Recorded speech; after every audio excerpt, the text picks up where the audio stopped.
Welcome to the Obvious Podcast, episode number 45. My name is Sonny at ABC Florida East Coast. And my name is Peter Daiga, the president and CEO at ABC Florida East Coast. You are listening to the Obvious Podcast, where all opinions expressed are our own, unless we say otherwise. Do you love the show? We ask you to subscribe on any major podcast platform or watch us in action on YouTube. Follow the Obvious Podcast on Instagram, X, and Truth Social. All the links you need are in the show notes. Reach out to us anytime at theobvious@abceastflorida.com. And if you're enjoying the ride, help others find us by leaving a review wherever you listen. Peter, I know if you're watching this on YouTube, our situation looks a little different right now. If you're listening, you won't obviously be able to tell. But Peter's in a top secret location, and that's all we're going to say. So what do you want to talk about today, Peter? Sometimes the circumstances necessitate this, but we never miss a Friday. So we don't. So happy Friday, episode 45. Yeah. Very excited to put this in the can. I'm really looking forward to our 50th episode, and just coming up. It's around the corner. Yeah, this has been.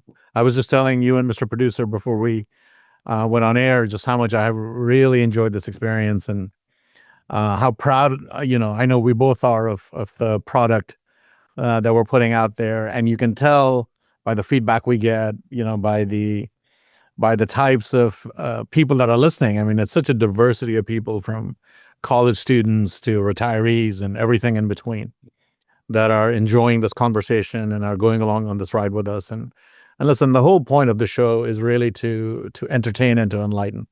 And if we drop the ball on either one of them, it really isn't worth doing, right? Like, we're not here just to entertain you, and we're not here just to enlighten you. If we're boring, nobody's going to pay attention to anything we say anyway. So we're really glad that you're part of the journey with us, and we're grateful for your support. We're grateful for the fact that you go on YouTube and you look for our show, and the fact that you download it and you look for it on Apple Podcasts and Spotify and all these other places. And we're just, without our audience, this would be a pointless exercise. So we're very glad that you're out there and you're listening and you're watching and you're enjoying what we produce for you. So thank you. I second those sentiments. So agreed. It's been a real joy. I enjoy our conversation, and especially the feedback that we get. It's very rewarding. So we know the numbers are there. Data is data, but to hear from people when we're at our ABC events or, otherwise has been really rewarding. So hard to believe we're approaching episode number 50, or almost a year. So, and it's interesting, or not interesting, but it is interesting. And it's kind of funny. Like, you were with me when we had an audience member tell us he really enjoyed the fact that these were 20-minute episodes, and he was able to get a nice little synthesis of what he needed to pay attention to in a time period that wasn't too much, right? Like 20 minutes, people have that. It's easy. You listen to it. You get what you need to get out of the show. And then we had another audience member who sent me a lengthy message saying, "Hey man, it's too short, and you need to delve deeper. I need you on the air longer." And here I thought, kind of the branding and the difference of having 20 minutes episodes is really going to be the differentiator. But it's interesting what the audience is asking for and what the audience needs. So what I think we agreed, or we want to talk about this week, Sonny, is, for me, kind of driving home full circle, if you will, back to what we call this podcast, The Obvious.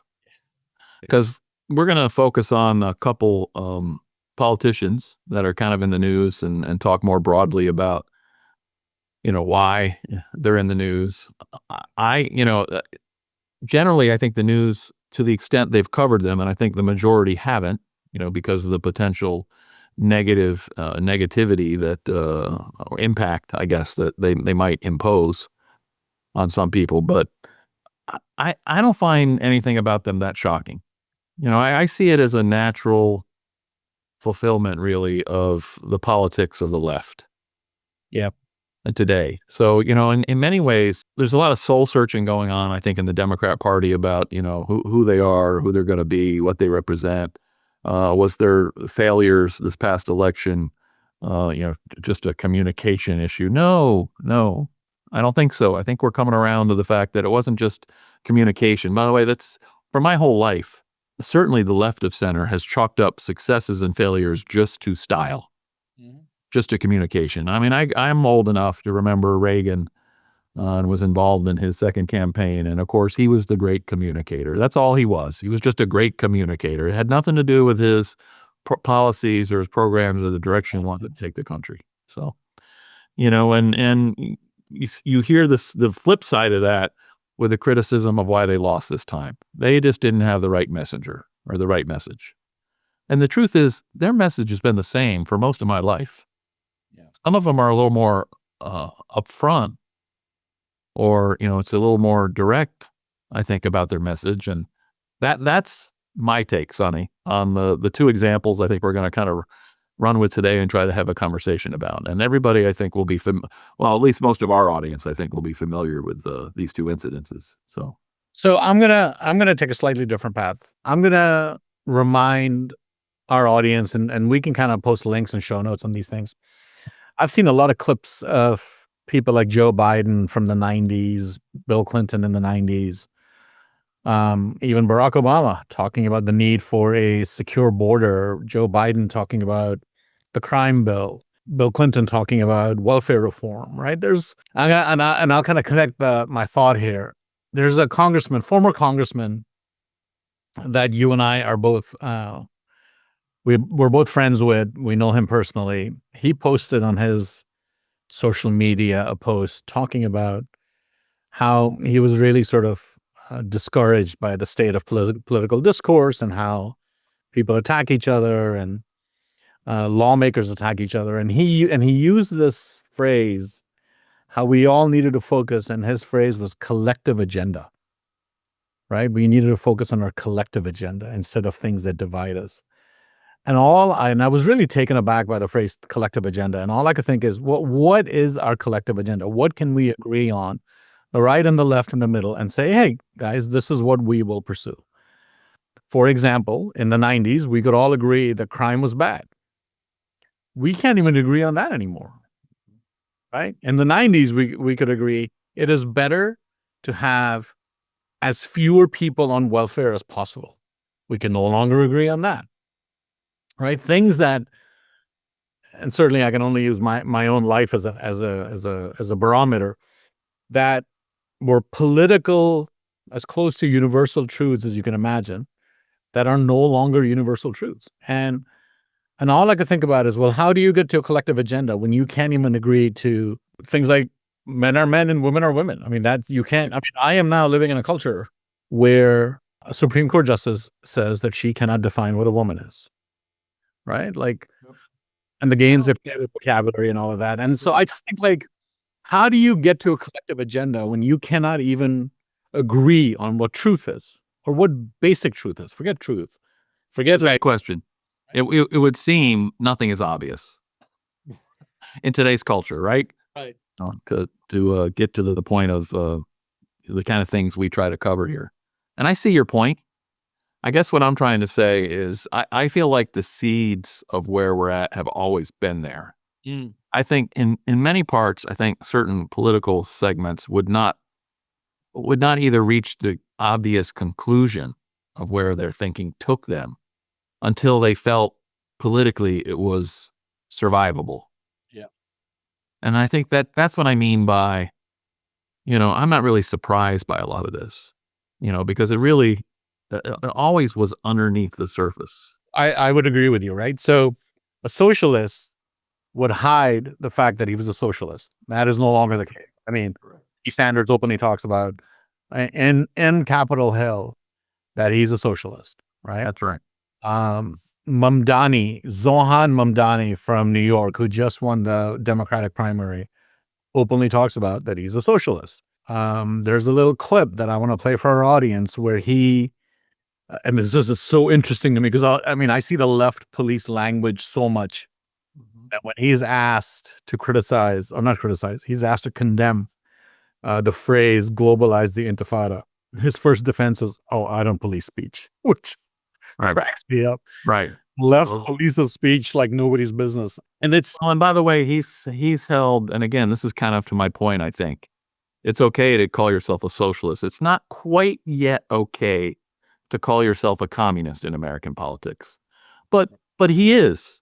I mean, our president has called him that, and he's called him it for a good reason. I mean, he's said, for example, advocated for the government having the means of production, right? Owning the means of production. And I mean, that's a classic definition of what communism is. You know, the grocery stores need to be government owned. You know, is it that far of a step to say the farms or the industry or the whatever, any of that? So yeah, Can we back up on Mamdani? There's one, I find something fascinating about him. This whole concept that his campaign was based on. His campaign was based on the issue of affordability, right? And people can't afford food, people can't afford transportation, people can't afford rent.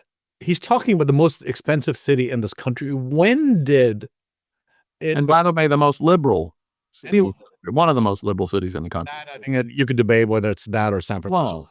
Well, yeah. Certainly in the top three. But you never ever hear anybody say, well, Singapore is asininely expensive. We need to completely change how Singapore runs, or Hong Kong, or Tokyo, London, or London, or Paris. People accept the fact that cities are expensive. People accept the fact that, hey, there's a higher cost to live in these cities.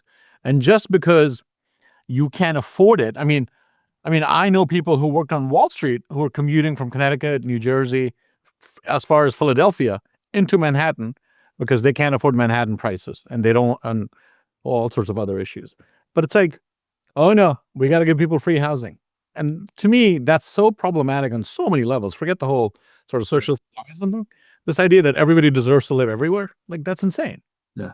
Right. And then if that's true, then why, when Ron DeSantis ships a plane full of illegal aliens to Martha's Vineyard, within 24 hours they were off the island? Why don't those people have a right? I thought they were Americans the minute they landed on our shores. Right. But it's so interesting to me that they don't see. Anyway, I'm kind of rambling on. Food process is all of a sudden not important, but it kind of getting them off Martha's Vineyards real quick. But right, but they're Americans. They're here. They got here, so they're Americans. But to your point, things that you couldn't have said or we could have agreed upon years ago, like for example, that you support the police, that you don't openly, at least, if not even secretively, but that's kind of more to my point. That maybe your beliefs took you there in a natural conclusion, but you certainly never heard of any politicians calling for, organized efforts against the police. Right. Much less violence against them. And one of the examples we have today was also, at least in some parts of the news, maybe this will be news for some of our listeners, but shocking. I mean, it was shocking apparently to a lot of people. And she got herself in a little hot water. And that's, to my point, that's because she went a little bit beyond what was accepted right now. Yeah. And we're always pushing that threshold, Except for our audience, please. Where's the leadership at? Because you guys are all about territory, and this is 18th Street, and this is Torrance, and you guys tag everything up, claiming hood. And now that your hood's being invaded by the biggest gang there is, there ain't a peep out of you. New details as the vice mayor of Cudahy is facing calls to resign over that controversial video where she calls for local gang members to defend their territories against ICE agents. Cynthia Gonzalez shared that post last week. She's since deleted it, along with Facebook posts in which she writes about needing a lawyer, adding that the FBI came to her house. Federal sources tell Fox News that they are looking into that video. And new reaction from the union representing LAPD officers. The LA Police Protective League slammed Gonzalez, saying her remarks put law enforcement at risk. The union releasing a statement that reads in part, quote, "Her actions are deplorable and potentially illegal. She should resign, and she should be prosecuted if what she called for broke the law." The vice mayor has not returned Fox 11's calls. I'm going to just make this point. Most of the time when you hear sort of radicals calling for violence or pseudo violence or demonstration, it's just a general call. They're asking people to show up. This is the first time I've ever heard anyone, let alone a vice mayor of a city, literally ask for gangbangers to come and take on ICE. I mean, that's a whole level of sort of, it's one thing to be like, hey, everybody, come and join this protest, or hey, everybody, come and help us because ICE is attacking us. Like, that's That's a call. By the way, I mean, and that's kind of to my point, right? I don't know what's so shocking about this. I think what's real shocking about it is she was an elected official, elected vice mayor. Because we all remember the summer of love, right? Isn't that the whatever we've given it, the summer of love, where, I mean, there were Antifa and BLM and different, community organizations that are, one of our most recent presidents passed was a community organizer. So he came up through these ranks that regularly, kind of exercised violence against law enforcement, regularly advocated for doing away with, right, eliminating, if you will, law enforcement and the budgets and whatnot, and having a community, whatever it is, counselors, walk the roam the streets and try to take. We're gonna play a clip for our audience on the on Mamdani from New York being asked to condemn Globalize the Intifada. I just when you hear this clip, just pay attention to, or not pay attention to, but just kind of remember October 7th and everything that happened, and then everything that sort of has happened on campuses since then. And I will point out that Mamdani is a Harvard grad. I want to ask you about an issue that has divided some New Yorkers in recent weeks. You were recently asked about the term globalize the intifada, if it makes you uncomfortable. In that moment, you did not condemn the phrase. Now, just so folks understand, it's a phrase that many people hear as a call to violence against Jews. There's been a lot of attention on this issue. So I want to give you an opportunity to respond here and now. Do you condemn that phrase, globalize the intifada? That's not language that I use. The language that I use and the language that I will continue to use to lead this city is that which speaks clearly to my intent, which is an intent grounded in a belief in universal human rights. And ultimately, that's what is the foundation of so much of my politics, the belief that freedom and justice and safety are things that, to have meaning, have to be applied to all people, and that includes Israelis and Palestinians alike. But do you actually condemn it? I think that's the question and the outstanding issue that a number of people, both of the Jewish faith and beyond, have. Do you condemn that phase, globalize the intifada, which a lot of people hear as a call to violence against Jews? I've heard from many Jewish New Yorkers who have shared their concerns with me, especially in light of the horrific attacks that we saw in Washington, D.C. and in Boulder, Colorado, about this moment of anti-Semitism in our country and in our city. And I've heard those fears and I've had those conversations, and ultimately they are part and parcel of why in my campaign I've put forward a commitment to increase funding for anti-hate crime programming by 800%. I don't believe that the role of the mayor is to police speech in the manner especially of that of Donald Trump, who has put one New Yorker in jail who's just returned to his family, Mahmoud Khalil, for that very supposed crime of speech. Ultimately, what I think I need to show is the ability to not only talk about something, but to tackle it and to make clear that there's no room for anti-Semitism in this city. We have to root out that bigotry, and ultimately we do that through the actions, and that is the mayor I will be, one that protects Jewish New Yorkers and lives up to that commitment through the work that I do. But quickly, for the people who care about the language and who feel really concerned by that phrase, why not just condemn it? My concern is to start to walk down the line of language and making clear what language I believe is permissible or impermissible takes me into a place similar to that of the president, who is looking to do those very kinds of things, putting people in jail for writing an op-ed, putting them in jail for protesting. Ultimately, it's not language that I use. It's language I understand there are concerns about. And what I will do is showcase my vision for the city through my words and my actions. Actually was language he used, though, right? So Wow. this is what Wow. there's nothing, I don't know. There's nothing really new there to me. I think what's really new, and that's not even new. I think what the left loves about him is he's younger, he's semi good looking, right? It's like the old Obama. What I'm reminded of when I was listening to that is the old, it depends on what is, right? We've been here before, right? Yes, that's what the left, he plays the word game very well. But it would have been just as nice to have her reply with, "You're for equality and everybody having a respecting life all the way around. Do you believe Israel has the right to exist?" Right. Well, this journalist is a terrible interviewer. I mean, just terrible, awful. So I don't really expect anything intellectually honest from her or her network. But his I mean, you're right. He's charming. He's articulate. He's good looking. He comes from his father is a chaired professor at Columbia. Mother's a well-known filmmaker, especially in Asian film circles. She's been making movies a long time. I've seen some of her stuff. So obviously he was, he went to Harvard, never really had a job, never really, and this is the kind of stuff, rich academics produce. People would know. I mean, he has only been a citizen, I think, for a very short time as well, right? That's what I read somewhere. But yeah, and this idea that somehow, but here's what irritates me about sort of the quasi-socialists is they are so motivated to impose a lifestyle on people that they themselves are immune from. Yeah, for sure.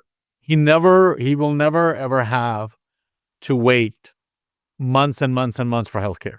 That's right. Never have to go to a city-owned grocery store because he will go to Whole Foods or Dean and DeLuca or wherever. Or have somebody shop for him. Or have somebody shop for him, or use Uber to deliver his groceries. He will never have to live in a free apartment. He comes from a ton of money, and this exemption that they have from their own. Bernie Sanders. Remember when he got criticized for flying private jets to all these rallies? He's like, and he literally said in an interview with, I think it was with Brett Baer. He literally said, and we'll drop a link to that interview as well. He literally said, what am I expected to wait? I have to go places, right? Like, dude, you're the worst socialist in the world. You are supposed to suffer with the people you make suffer with your damn policies, right? And I know he's got multiple houses. He's taken campaign money, leftover campaign money, and plowed it to his wife and son and all sorts of other nefarious things.